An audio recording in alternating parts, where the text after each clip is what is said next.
But those whose minds are distorted by desires resort to other gods, observing various rites, constrained by their own natures. Shri Krishna explains in this verse why not every person has the experience that Vasudeva, the Supreme, is all that there is.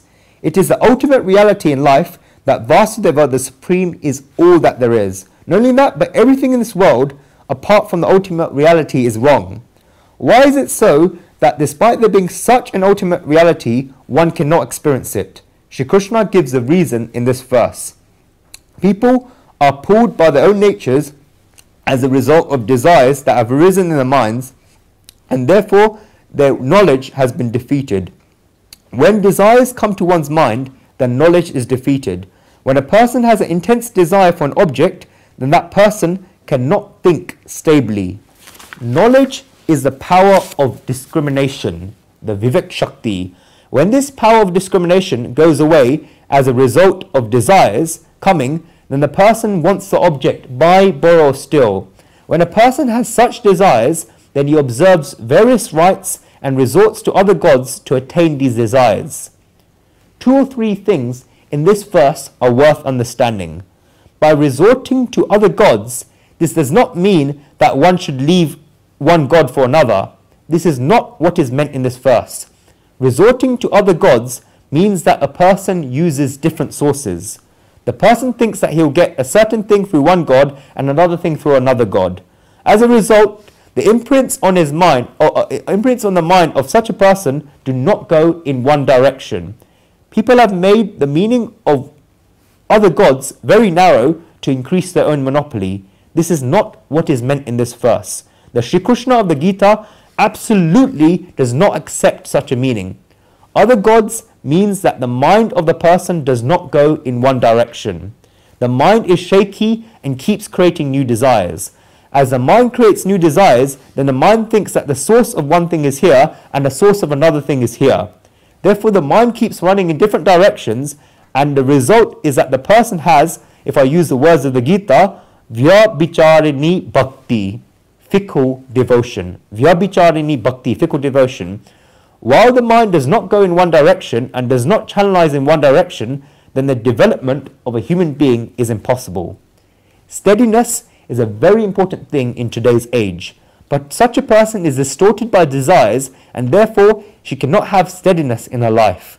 The scriptures say that desires are of 2 types.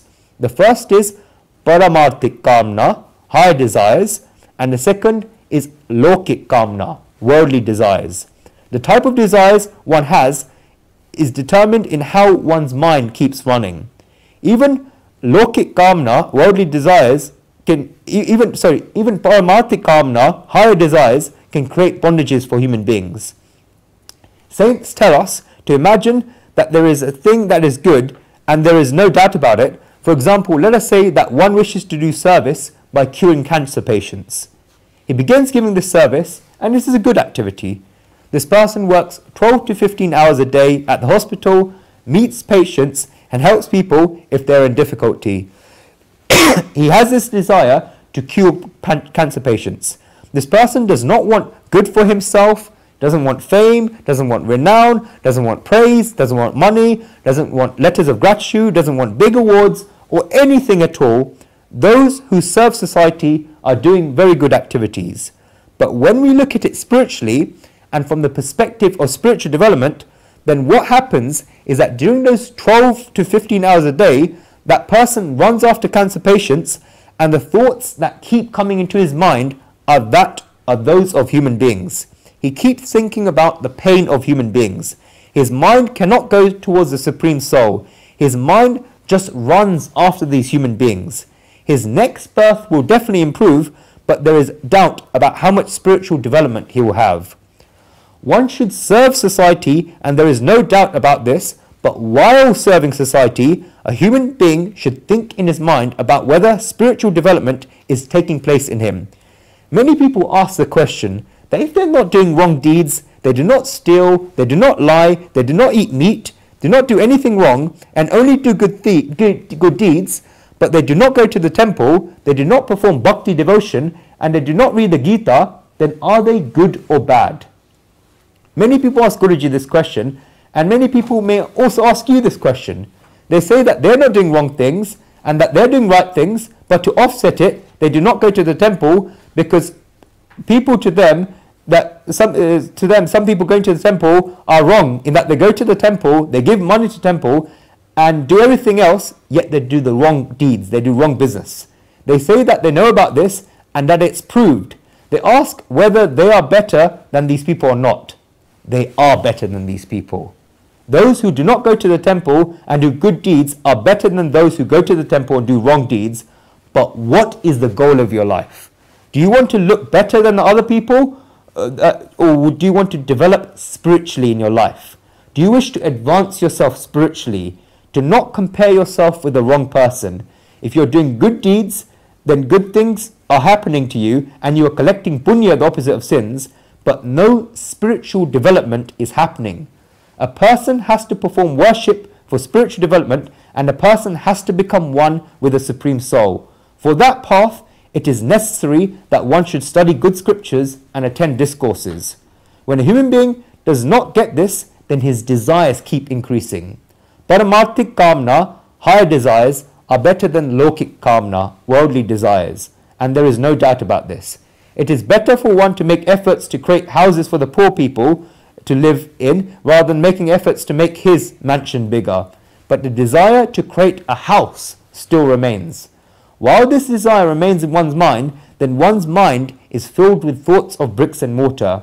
A person here is not doing something for himself and is doing something for other people, and therefore he has these desires. Now if we go to a higher plane of than paramarthik kamna, higher desires, then we see that there are two types. Paramarthik kamna, higher desires, can be for mukti, liberation, and paramarthik kamna, higher desires, can also be for bhakti, devotion. The desires for mukti, liberation, lead to one doing good for his own welfare, whereas desires for bhakti, devotion, lead to one increasing the love for the person for which they perform bhakti, devotion. There can be different types of bhakti, devotion. If someone helps poor people, then this is bhakti, devotion of poor people. Great saints often ask, to whom do you belong? Decide in your life to whom do you belong.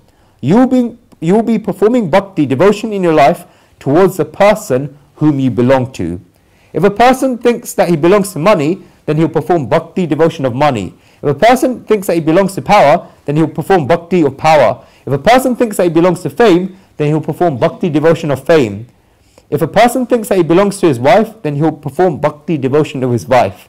If a person thinks that he belongs to his mother, then he'll be performing bhakti of his mother, devotion of his mother. If a person thinks that he belongs to his father, then he'll perform bhakti, devotion to his father. If a person thinks that he belongs to his guru, then he'll perform bhakti, devotion to his guru. If a person thinks that he belongs to God, then he'll perform bhakti, devotion of God. If a person thinks that he belongs to society, then he'll perform bhakti, devotion of society. It's a very simple and straightforward question. To whom do you belong? Whether you know it or not, you are performing bhakti, devotion to the first person that you think of after asking this question, to whom do you belong? You're performing devotion of them. A person may think of poor people and therefore he performs bhakti, devotion to poor people. The bhakti, devotion of poor people is a paramarthik, higher desire, but the person's love for poor people increases. Paramarthik kamna, higher desires, come back so subtly that they increase the love of a person towards the person or people they perform bhakti, devotion of. This is a pure love and love without expectations. The second desire is a desire for mukti, devotion, liberation, and this leads one to the path of his own welfare. If one does satkarma, good deeds, and not wrong deeds, and one has to come back on this earth to enjoy the fruits of one's satkarma, good deeds. A person who does wrong deeds accumulates bad fruits and has to come back to this earth to have those bad fruits. Yet, such people do not attain mukti, liberation. Lokik kamna, worldly desires, are also of two types. The first type of desire is a desire which one believes will lead to his happiness. The second type of desire is a desire which one believes will remove his sorrows. Both of these things are different. This is because it often happens that just like wheat comes with rotten wheat, happiness also comes with sorrows. People have to keep doing this cleaning up. If they get one pleasure, then it does not mean that they're always happy, because pains will also come with this pleasure. It is a constant process. People keep trying to accumulate pleasures and removing pains.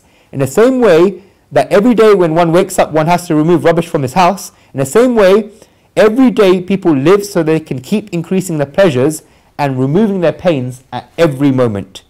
These are two types of lokik kamna, worldly desires, accumulating pleasures and removing sorrows.